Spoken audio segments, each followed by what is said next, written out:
seringkali dengar orang kena cancer tuh tiba-tiba udah stadium sekian, udah stadium 3, stadium 4 gitu. Apakah perlu secara rutin kita memeriksakan diri kayak medical check up, cek cancer? Is it important? Iya, sebetulnya ini perlu juga check up untuk orang yang di atas 30, laki perempuan pun sudah mulai harus hati-hati. Khususnya sesudah COVID. Jadi akibat dari vaksin itu menyebabkan banyak orang yang sebetulnya satu bukan kanker tapi dikirain kanker.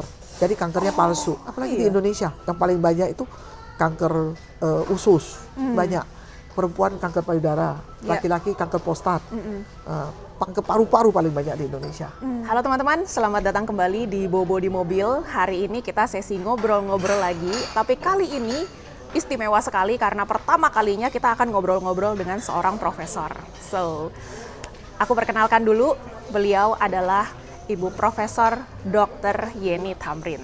Wah, spesifikasinya ini panjang, tapi yang jelas teman-teman, kalau cerita hidupnya dibikinin buku atau dibikinin film, pasti seru banget.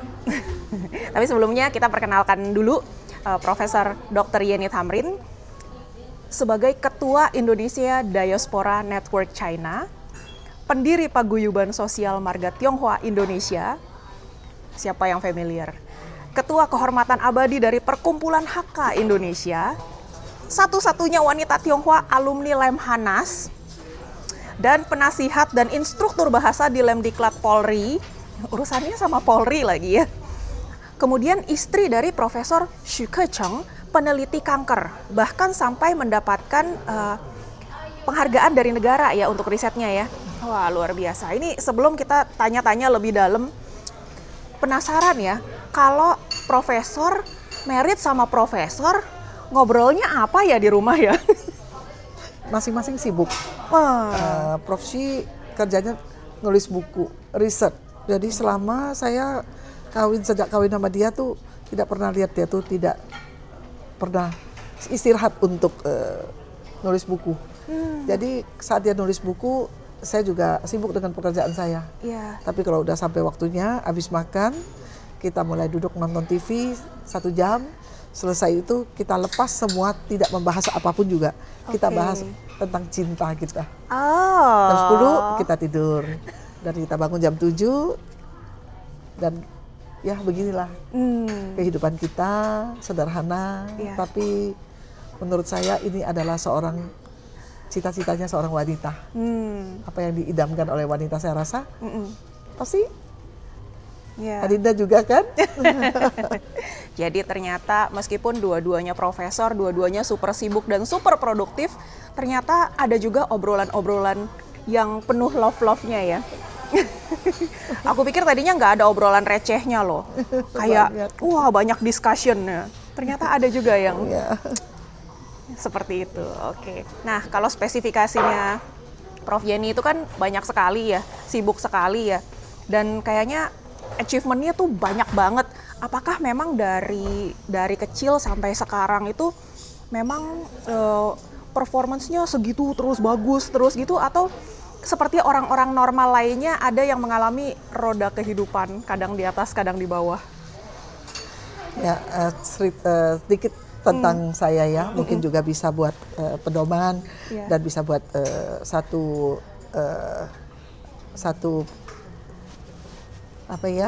sharing yang baik buat para kaum wanita. Saya dilahirkan di Jakarta, saya adalah orang Indonesia asli. Sampai saat ini, sampai seumur hidup, saya adalah orang Indonesia. Saya cinta negara Indonesia, dan nenek moyang saya sudah 300 tahun lebih di Indonesia. Saya adalah generasi yang sudah lama, dan pada saat saya lahir, saya tidak punya nama Mandarin. Dan saya berkumpul dengan anak-anak orang dari suku-suku lainnya. Jadi saya sangat mengenal bagaimana kehidupan dan budaya orang Indonesia. Tapi saya mempunyai seorang ibu yang dari muda itu, dari kita kecil tuh selalu mengajari kita sejarah China yang sudah 5.000 tahun lamanya, budaya-budaya ini yang membuat saya sangat terpesona. Jadi disitulah saya tahu bahwa saya adalah orang Hakka, suku Hakka yang sudah lama hidup di Indonesia dari nenek moyang saya. Dan saya mencari sumber dari Hakka ini apa dari kecil. Tapi keluarga kita karena keluarga yang sederhana yang tidak mampu dan kita tidak punya kesempatan ini. Dan saya selalu ingin bertanya, kenapa orang punya nama Mandarin kok saya nggak punya? Nah dari situlah sesudah saya menamatkan SMA di Indonesia, saya melanjutkan sekolah saya di Hong Kong. Di Hong Kong ini saya mulai sekolah dan saya kawin di Hong Kong. Dan saya punya anak 3. Dan pada umur 22 tahun saya sukses. Sudah sukses, saya adalah distributor kosmetik Jepang yang terbesar di Hong Kong. Dengan umur 22 tahun ini saya sudah memiliki begitu banyak keberhasilan. Anak-anak saya juga baik-baik semuanya. Dan saat itulah saya pertama mau mengabulkan cita-cita ibu saya, yaitu mencari akar namanya, Shinken. Nah, saya datang ke Mengzhou, saat itu Indonesia dengan China belum ada hubungan persahabatan. Disitulah saya mulai melihat begitu miskinnya orang-orang di Tiongkok ini, sampai baju mereka setipis kertas. 5 tahun tidak ganti baju. Dan waktu itu saya lewat dari Shenzhen, semua tuh rumput dan rawa-rawa, tidak ada gedung tinggi. Di situ saya mulai merasa, oh nenek moyang saya rupanya begitu miskin. Saya ingin menolong mereka. Nah disitulah saya setiap bulan, saya kirim uang kan dari Hong Kong, saya belikan mereka mesin jahit, mesin TV dan sebagainya. Tapi lama-kelamaan saya mulai mengetahui budaya-budaya orang Tiongkok ini. Dan karena saya pada saat usaha saya di atas angin, saya perkawinan saya masalah. Karena terlalu muda saya kawin, umur 27 tahun saya sudah cerai. Dengan anak kecil-kecil, 3 anak kecil ini saya kembali ke Indonesia. Saya punya kelebihan, walaupun saat itu saya harus mulai dari nol. Saya sempat mungkin kalau agak panjang saya bilang, saya pada saat saya pulang, saya jual, saya punya semua kekayaan di Hong Kong. Pada saat pulang, saya tidak ngerti bagaimana untuk declare pada saat saya lewat transit di Bangkok. Uang saya semua tersita. Jadi saat kembali ke Indonesia tuh saya nol. Nggak punya uang. Sebetulnya sebagian udah saya transfer, tapi waktu itu ada pengguntingan uang. Rp1.000 jadi Rp1. Nah jadi saya saat di Indonesia dengan anak yang masih kecil-kecil, mereka warga negaranya masih Hong Kong, saya tidak bisa sekolahkan mereka di sekolah seperti Indonesia, terpaksa sekolahkan mereka di international school. Astaga. Dengan harga yang sangat mahal. Saya berlutut di Gandhi International School. Saya minta Mr. Viram bisa bantu saya, tapi Mr. Viram bilang ini karena ini adalah suatu foundation, yayasan, tidak bisa dikurang kecuali saya jadi guru. Dan memang saya juga tidak punya apa-apa, saya juga pengen dekat dengan anak saya jadi guru di Gandhi School selama 3,5 tahun.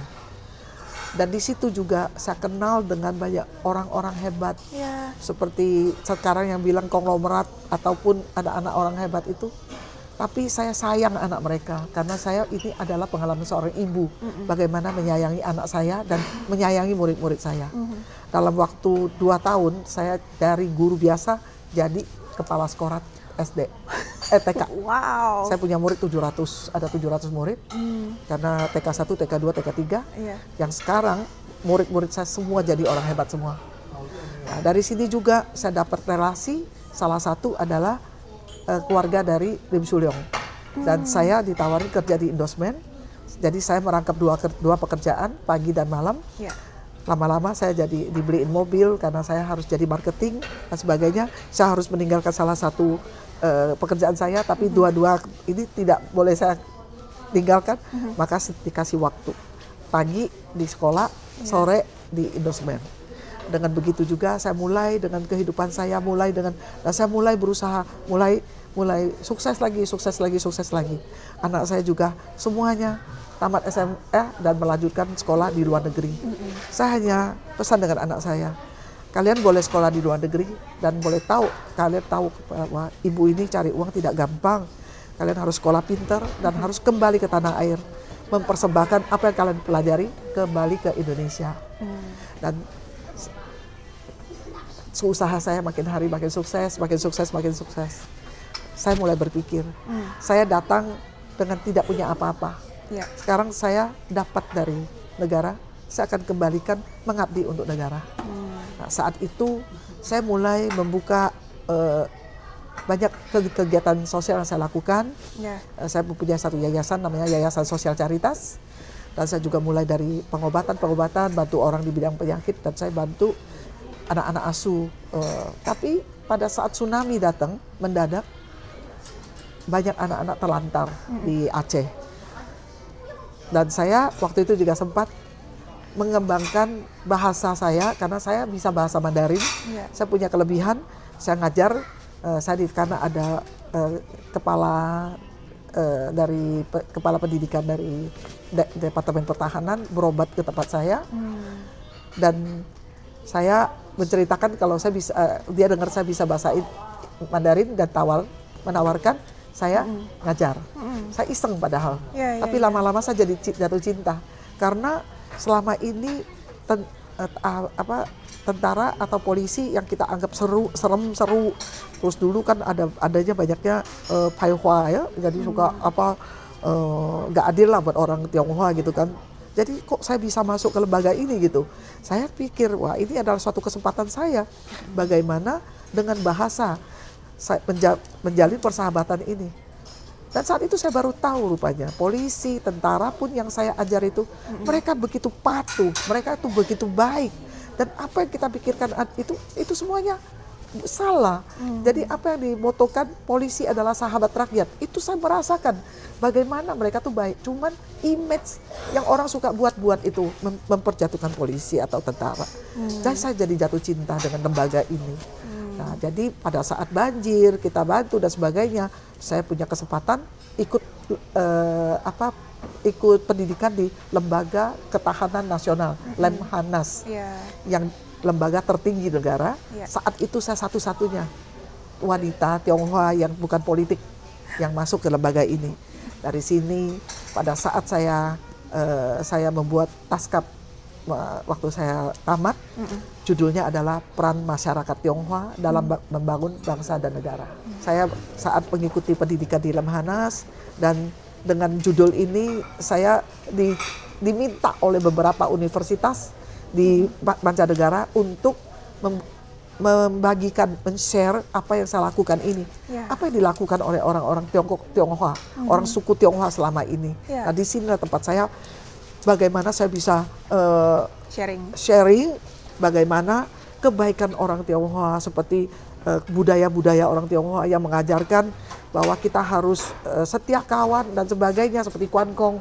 Dan juga kita mengajarkan budaya orang Indonesia, sopan santun, murah senyum, murah berteman.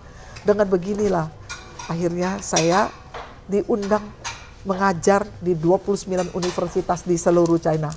Jadi pukul rata universitas China yang terkenal di China itu saya pernah datangin, saya pernah ngajar.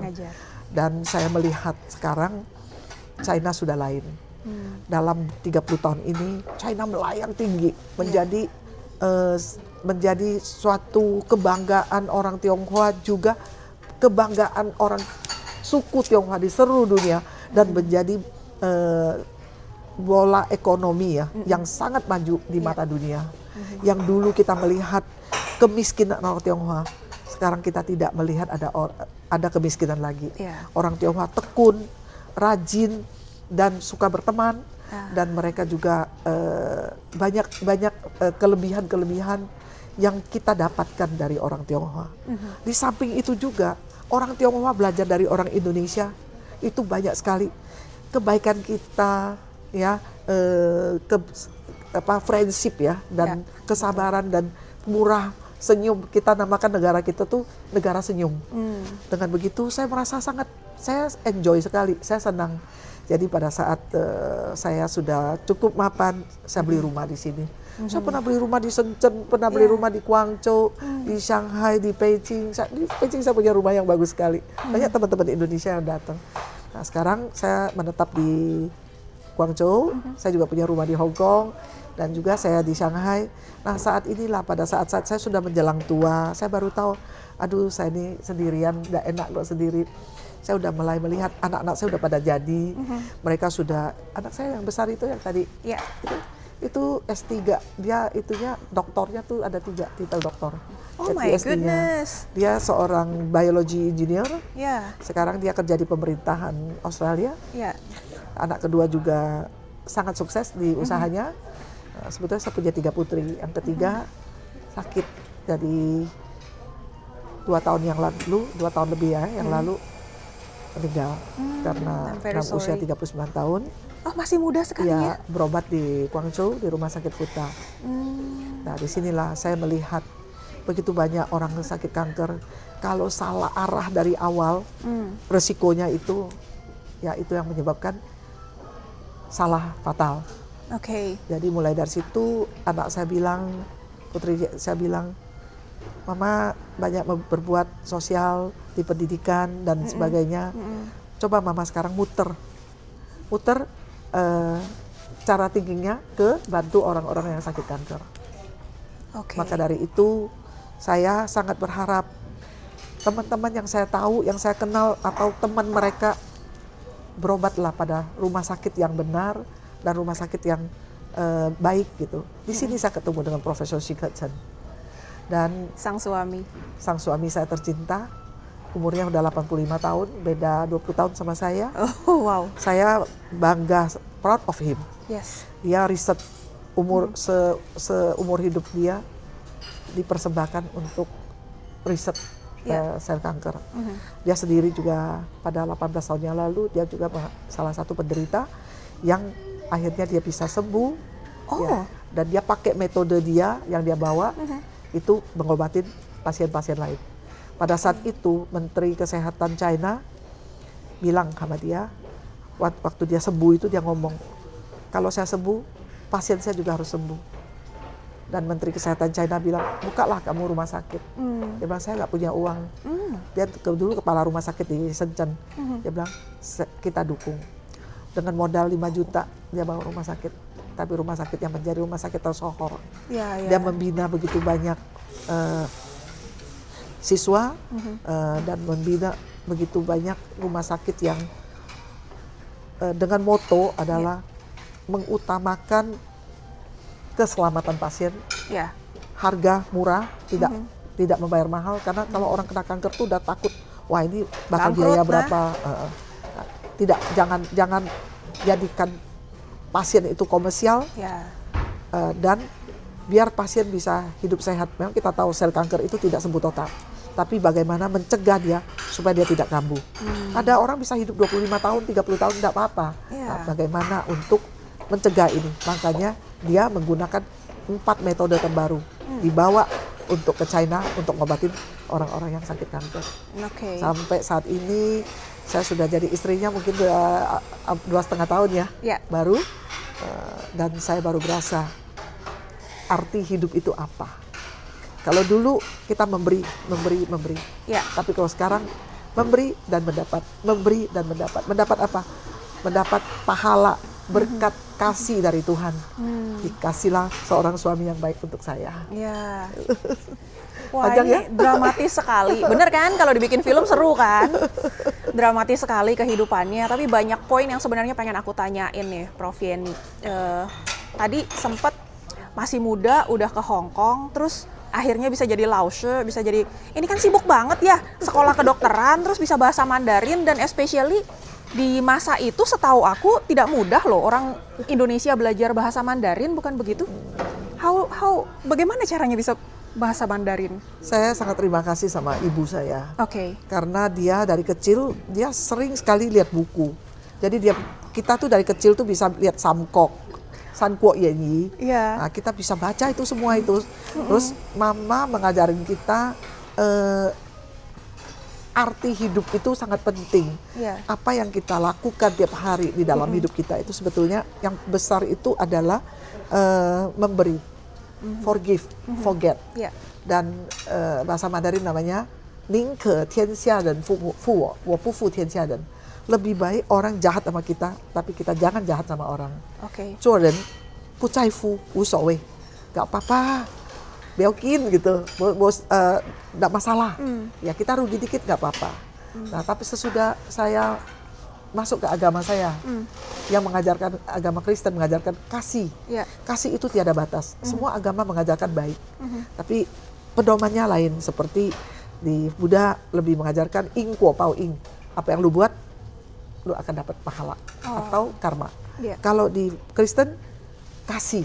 Nah, kalau di Islam dekatkanlah dirimu kepada Allah. Jadi semua itu ngajarin orang baik. Tapi kita ambil ini baiknya. Terus kadang kalau saya tidak fanatik, buat saya semuanya bagus. Karena Tuhan ada di dalam roh kita, ada di dalam perbuatan kita sehari-hari. Apa yang kita lakukan, itulah membuktikan, itulah agama kita. Gitu. Jadi ajaran Mama itu ajaran Konfusius juga, apa namanya, dan Yusan ke Yang, Xiao Yang, Xiu Yang, Han Yang. Nah, itu artinya pembawaan kita, etika kita. Itu sangat penting sekali, menjadi satu contoh yang baik. Nah, saya melihat anak-anak saya ya, so far ya. Dan juga lihat di masyarakat sampai saat ini rasanya belum punya musuh. Gitu ya. Walaupun ya mungkin adalah kita berbuat salah yang tanpa kita sengaja. Prinsipnya jangan berbuat salah. Gitu. Usahakan menyenangi semua orang. Walaupun mungkin kita tidak bisa semuanya kita lakukan, tapi kita sudah berusaha. Jadi belajar bahasa Mandarin dari Mama? Mama. Saya tidak sekolah. Saya tidak pernah sekolah Mandarin. Wow. Ya, dan saya juga generasinya udah lama di Indonesia. Iya, bahkan bahasa nama Mandarin aja nggak punya, tapi diajarin bahasa Mandarinnya. Which is ini agak beda karena biasanya bahasa ibu itu kan dialek ya. Misalnya orang Hakka ngomong Hakka gitu. Tapi ini yang diajarin Mandarin. Iya, saya bisa Hakka juga. Jadi Mama tuh ngajarin kita banyak.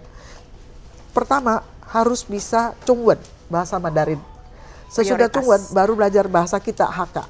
Tapi saya oke banget, saya punya teman gitu banyak, sampai saya bisa bahasa Hokkien, bisa Teochew, bisa Guangdong, saya bisa 8 bahasa. Polyglot jadinya.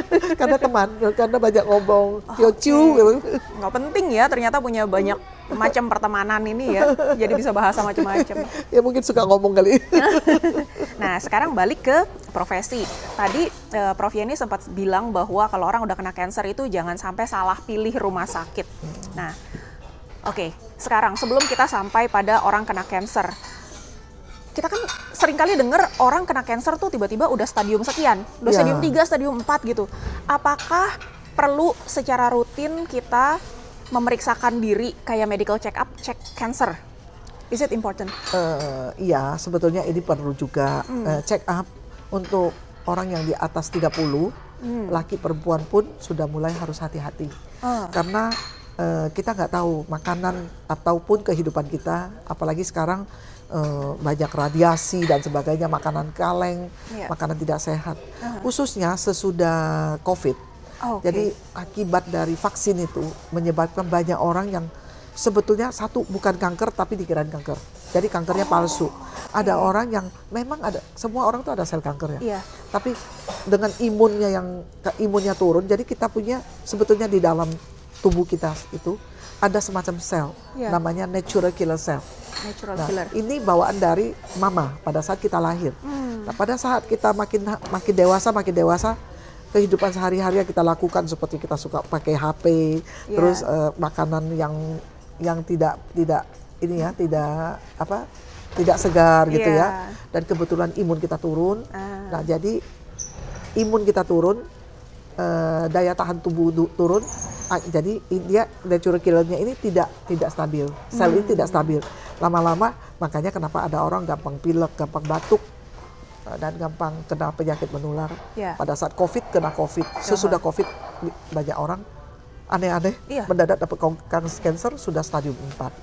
Gitu. Jadi ini tidak bisa dihindar. Kalau dulu bilang oh ini ada keturunan, tapi kalau sekarang banyak orang nggak ada keturunan. Tahu-taunya apalagi di Indonesia yang paling banyak itu kanker usus, banyak perempuan kanker payudara, laki-laki kanker prostat. Kanker paru-paru paling banyak di Indonesia. Gitu.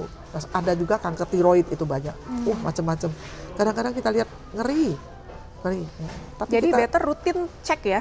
Itu tesnya apa? sebetulnya tidak usah terlalu dipikirin juga. Oke. Ya, nggak usah terlalu takut. Tapi kalau ada kesempatan, kita cek pertama mungkin darah rutin ya. Kita Darah. bisa cek juga fungsi lever, fungsi jantung, fungsi hati, itu juga fungsi ginjal. Nah, terus mungkin 1-2 tahun kalau semua hasilnya bagus, kita bisa cek sel kanker seperti CEA ya, CEA, ya, CEA, tumor maker ya, atau Tumor AFP, maker. AFP. Jadi kalau mau tahu itu ya. Ya, AFP itu untuk paru-paru, untuk lever. Kalau untuk lever, khususnya untuk lever. Kalau CEA itu kanker untuk kanker ya. Oke. Tapi kalau di situ normal, kita nggak usah mendetil lagi. Kalau dia ada masalah, baru kita lanjut dengan pemeriksaan kanker. Jadi dari mana usulnya, asal usulnya. Gitu. Iya. Karena kadang-kadang orang yang rutin medical check up pun tidak tahu kalau dia punya kanker. Ya, apalagi kanker paru-paru, suka mendadak itu. Nah, ketika seseorang katakanlah sudah terdiagnosa, kena nih, udah vonis nih kanker, apa yang harus dia lakukan? Sebetulnya saya bukan ahlinya ya di bidang ini ya, tapi karena saya selalu tiap hari menghadapi begitu banyak teman-teman yang kena kanker dan juga saya belajar dari suami, kata suami ya, menurut suami, kalau kanker payudara dan kanker prostat dan kanker tiroid, selama dia belum nyebar, kalau ketahuan stadium 2 lah gitu ya, cepat-cepat diobatin, jangan ragu, tapi ya harus hati-hati, pilih rumah sakitnya, itu bisa sembuh total. Tapi selama dia tidak nyebar, kalau udah nyebar itu harus sudah tergantung bagaimana penyebarannya ini. Pilih rumah sakit harus sangat hati-hati, karena ada rumah sakit yang sangat komersial. Begitu dia lihat pasien kena kanker, langsung mereka udah punya satu statement, bisa keluar uang berapa banyak. Kadang-kadang saya lihat kasihan sekali, pengen ngomong tapi mereka ngotot gitu. Wah, saya cuma percaya ke sini, saya Tuhan percaya ke sini. Ya kita nggak bisa lebih ini lagi. Seperti tadi kan telepon itu kan, dia bilang, oh istri saya sudah kena kanker, sudah booking di mana, ke negara mana. Saya bisa kasih info, tapi kan saya nggak bisa maksa gitu. Kanker ini, tapi saya mengasihani gitu kan, karena saya tahu, wah ini kasihan juga nih bakal kemana gitu, ini jadinya itu bakal mengembang kemana. Jadi kita juga nggak bisa kasih advice terlalu banyak, cuma kasih saran aja. Tapi case by case, kalau yang tertentu belum nyebar, sebenarnya masih gampang untuk ditangani lebih mudah. Selama belum nyebar. Kalau nyebar pun kita lihat sikon, lihat situasi. Itu kalau kanker usus, itu kalau orang yang nggak pengalaman, dia nggak mau pusing, potong langsung ususnya, langsung dia operasi. Apalagi kalau dia dekat sama anus, anusnya dipotong juga. Ya udah seumur hidup, jadi dia tuh nya pakai kantong. Iya dong. Kasihan banget deh. Kalau suami saya tuh dia tetap menjaga, jangan sampai anusnya dipotong. Coba ada yang umur 30, 35, udah nggak ada anus. Gimana lagi dia mau hidup, cantik lagi. Astaga. Jadi diusahakan itu di-keep gitu, jangan sampai terjadi. Pinter-pinter deh cari dokter ya. Itu banyak orang, kita gimana mau ngomong, kita ngomong dikirain kita nanti jual apa gitu. udah dicurigain duluan, ini mau cari cuan dari mana lagi? Mau cari cuan itu apa, kita jadi apa gitu. Iya, benar. Waduh. Cuma kalau dari experience-nya Prof Yeni ketemu dengan pasti karena suami juga menghandle begitu banyak case ya, melihat bagaimana pasien kanker dan keluarganya bertarung dan berusaha, apa pelajaran hidup yang Prof Yeni dapatkan dari melihat begitu banyak case ini? Yang pertama udah pasti keluarga pasiennya kita inikan dulu, kita kuatin. Kasih mereka ketenangan dulu. Dan juga memang kita nggak berani menjamin, tapi kita akan berusaha. Prof sih sangat baik ya orangnya ya. Kalau dia ketemu orang sakit terus nggak ada uang lagi gimana? Pasti pada saat di Indonesia, pada saat mereka mau datang tuh mereka suka tanya, biayanya berapa ya? Itu udah pasti. Satu, biayanya berapa ya? Kedua, berapa lama ya? Nah ini yang kita nggak bisa jawab, karena kanker itu kan macam-macam, tapi kita hanya dari sini kita bisa tahu ekonominya gimana gitu. Iya. Kadang-kadang benar-benar dia kalau udah mendetil nanya, kita udah tahu dia nggak ada uang. Iya. Jadi saat itulah kita harus berusaha udah datang aja dengan uang seberapa kemampuannya. Sampai di sini kalau ketemu ada masalah apa, kita usahakan. Iya. Cuman bisa ngomong gitu. Banyak kita bantu. Pasien kita pun bantu pasien. Orang Indonesia hebat sekali. Dia sendiri berobat. Ada satu teman kita nama Arya ya. Dia sendiri sakit. Tapi dia lihat orang sakit, dia keluarin uang, dia bantu orang. Bantu teman kita dari Indonesia yang sakit. Wow. Saya sangat bangga dengan orang Indonesia ya yang punya hati seperti itu. Iya. Dia sendiri masih belum tahu dia gimana, tapi dia bantu orang. Iya. Kita juga begitu. Kita berusaha, kita bantu. Siapa yang bisa kita bantu? Iya. Nah, kita nggak bisa garansi.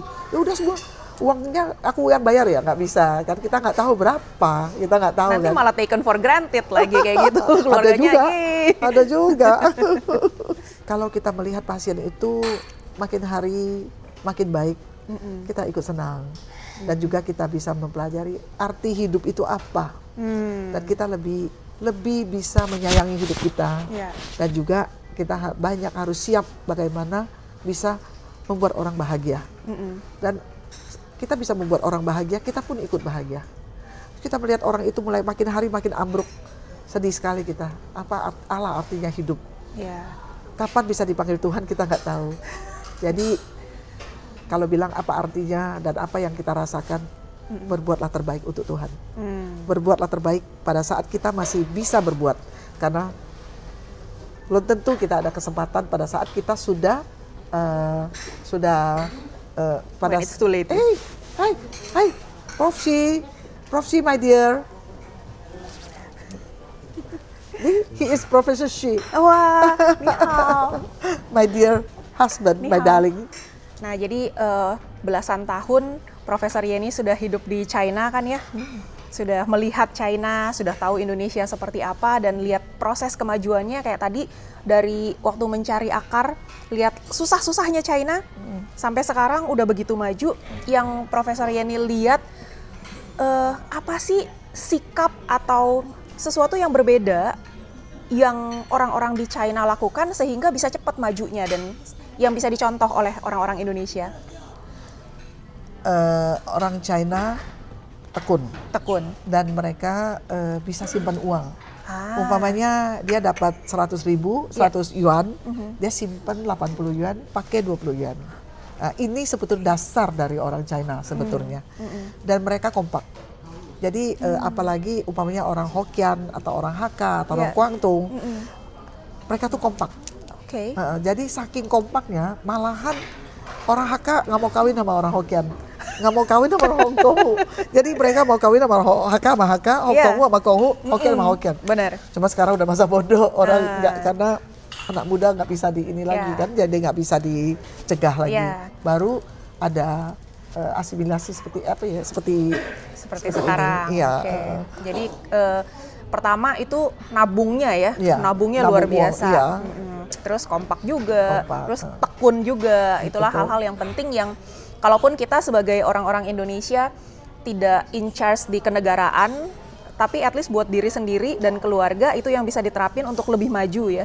Dari individu-individunya dulu. Iya, betul. Jadi mereka juga mau share mereka punya pengetahuan. Coba lihat. Seluruh dunia kalau datang ke negara kita, mereka selalu udah belajar, udah berdapat, dia mau memiliki.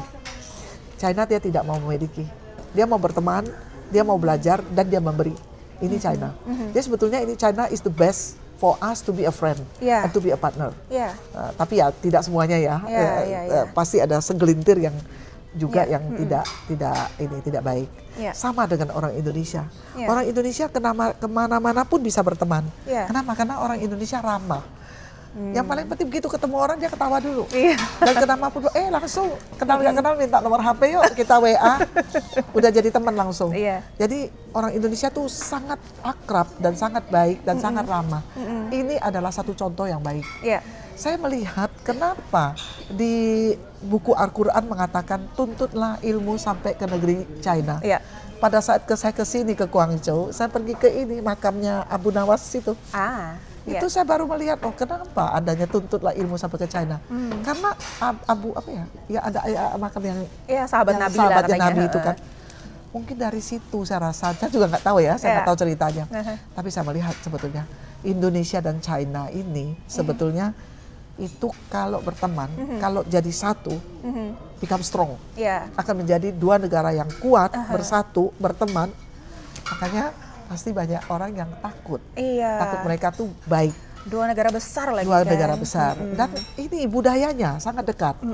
Di seluruh dunia, orang China, orang suku Tionghoa yang terbanyak di seluruh dunia adanya di Indonesia.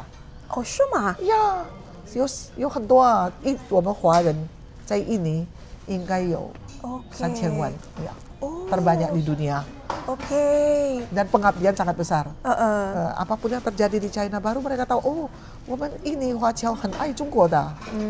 第一个想到的就爱中国。我中国人也很爱我们印尼人，跟我们印尼人做朋友，begitu berteman, udah lengket, nggak bisa lepas lagi. Mereka nggak ada yang udah berteman tuh musuh, nggak ada, langsung jadi teman. Ya kita tahu budaya ini sangat dekat. Gitu. Jadi sebenarnya beberapa puluh tahun lalu sampai sekarang pun ada isu-isu yang membuat gesekan-gesekan itu sebenarnya bisa jadi diciptakan oleh orang yang atau pihak yang khawatir akan persahabatan Indonesia dengan China itu. Menurut ya. saya ya, menurut pengalaman saya. Tahun ini kan tahun 75 tahun hubungan persahabatan Indonesia dan Tiongkok. Saya sangat berterima kasih sama suami saya yang membuat saya lebih tahu ilmu tentang cancer. Bagaimana? Jadi kita punya cita-cita. Prof. Sy akan bekerja sama dengan Rumah Sakit Indonesia. Dia 63 tahun riset cancer. Dia bikin buku, ratusan buku. Dan sekarang dia bilang, saya sudah tua. Saya saya nggak mau cari uang lagi. Tapi saya mau mempersembahkan ilmu yang saya pelajari selama ini, saya mau turunkan. Pasien-pasien banyak datang dari Indonesia. Jadi dia punya satu nama ya, moto. Itu namanya pulang. Judulnya adalah pulang. Pulang itu apa artinya? Orang Indonesia yang sakit nggak usah berobat ke China lagi. Bisa berobat di Indonesia. Dengan teknologinya cryosurgery dan nanoknife dan sebagainya, akan bekerja sama dengan Rumah Sakit Indonesia dan jadi menjadi satu program besar untuk persembahan persahabatan Indonesia dan Tiongkok 75 tahun. Wow. Jadi ada namanya, judulnya. Apa nama kerjasama ini? Masih rahasia sekarang. Bukan pulang ya? Judulnya adalah pulang. Oh, judulnya pulang. Judulnya pulang. Tapi kerjasama ini antara rumah sakit ini dengan rumah sakit ini gimana? Dan apa namanya kerjasama ini? Mungkin Prof. Sy bisa ngomong 1-2 patah kali. Nih kadang可以讲我们将来在75周年中英友好75周年要做的这个通过医疗来发展中国跟印尼的友好。你看你讲中文，但是中文你可以，中文可以，拿走吧，拿着呀。非常非常感谢你们对我太太的采访，我也很开心今天我能陪伴我太太一起来谈一谈我的心愿。我跟我太太这个结婚以后，我就有个心愿，因为我从医已经60年了，所以我这一辈子研究癌症大概有40年。我对癌症呢，我认为癌症是不可能治愈的，患了癌症，它可能永远都是在与癌共存。那么我们要做的事情是什么呢？第一个要做的事情就是我们的治疗不要给别人再带来痛苦。第二个就是我们要尽可能的让我们的患者生命得到很好的延长，就像一个慢性病，像高血压、像糖尿病一样的，能够活到我们一个人应该活的那个长度。但是在这个生存期当中，不要有痛苦，健康的活着，老而不衰。年龄我们无可阻碍，这个年龄啊，在一年一年的增长，但是老不能衰退。如果我们最后离开这个世界的时候，人为没有痛苦，人为很快乐地离开这个世界，那就是人类的最高境界。因此，当我看到很多的印尼病人患了癌症，为了求着自己的生存，到处去奔波，到各个地方去看病，包含到中国来看病，我就想啊，印尼的这么多的华人，这么多的印尼人，他们应该在本地，在印尼当地获得最好的治疗。所以当我听说中印建交已经75周年，75周年了，作为一个中国人，作为一个印尼人的女婿，要做点什么？那就是说，我要帮助我的太太实现一个愿望，让病人留在印度尼西亚接受最好的治疗，让他们没有痛苦，让他们即使患了癌症，也能够像高血压、像糖尿病那样子健康的生存下来，快乐、健康、家庭幸福，这就是我的最大的期望。Amin. Doanya bagus-bagus sih, sehat, senang gitu ya. Sehat, senang, tapi apalagi ya, aku cuma ngerti sepotong-sepotong. Jadi biarlah orang yang terkena kanker itu jangan takut. Memang sel kanker tidak bisa dimusnahkan.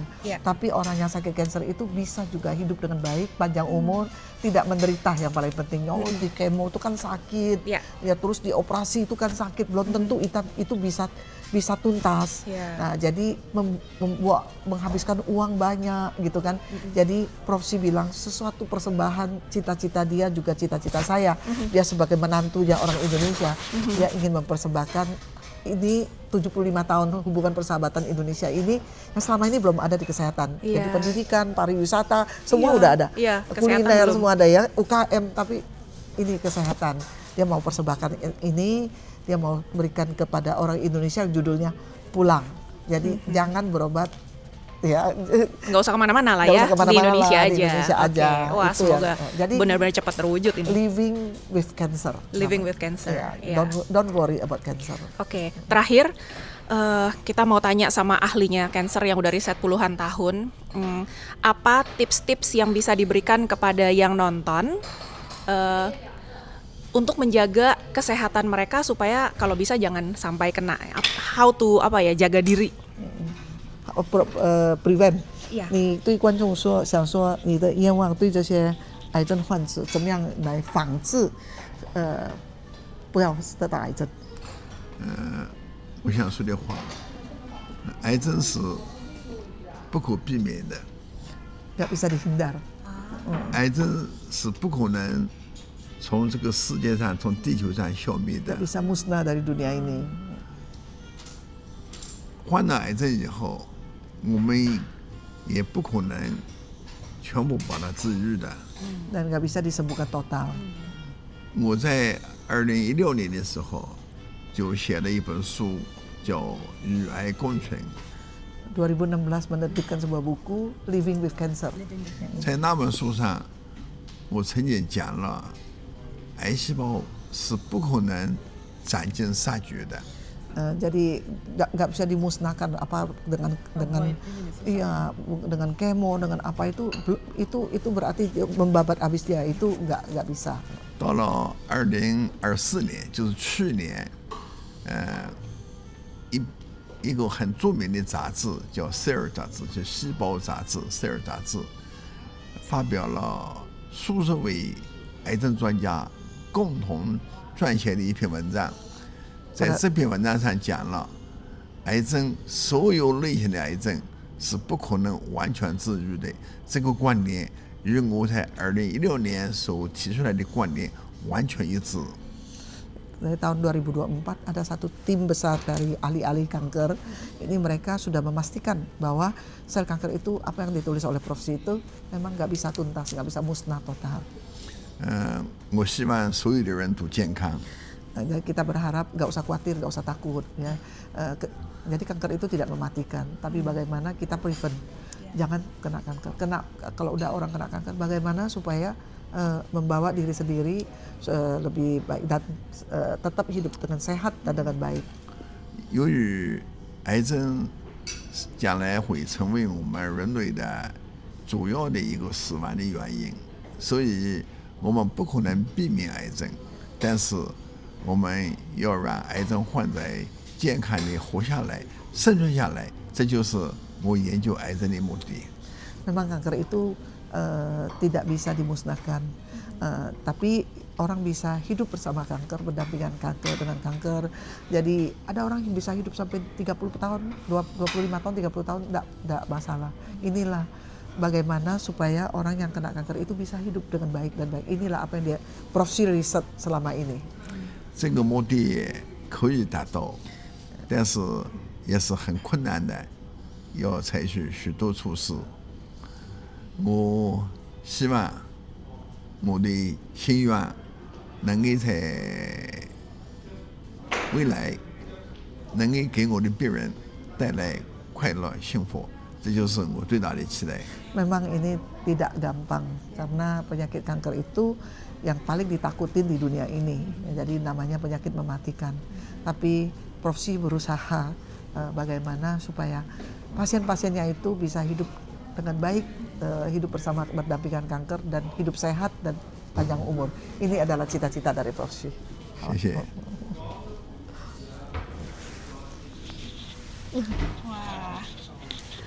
Terima kasih banyak, Fei Chang, xie nih untuk sharing-sharingnya ini. Pakai apa bahasanya ya? Pakai English bisa nggak ya? Ya bisa. English. Thank you so much for your sharing. This will be very helpful for whoever see this video, especially the audience in Indonesia. Thank you so much. Terima kasih. Terima kasih. And hopefully your program runs very well and it helps a lot of people in Indonesia. This time is Chinese New Year. Okay, so this is a special day. Special day. So I like to say, Happy how are New Year. you? Happy New Year. How are you? Happy New Year to Chinese and also to Indonesia or people, my friend. 新年快乐。新年快乐，万事如意。Nah, 红包拿来。Betul. Kacau penutupnya. Oke, terima kasih banyak waktunya ini Prof. Yeni dan Prof. Xu. Ini mereka sangat-sangat sibuk sekali, bayangkan dua-duanya profesor dan mau sempatkan waktunya untuk ketemu kita. So, terima kasih banyak untuk sharing-sharingnya, sangat-sangat inspirasi.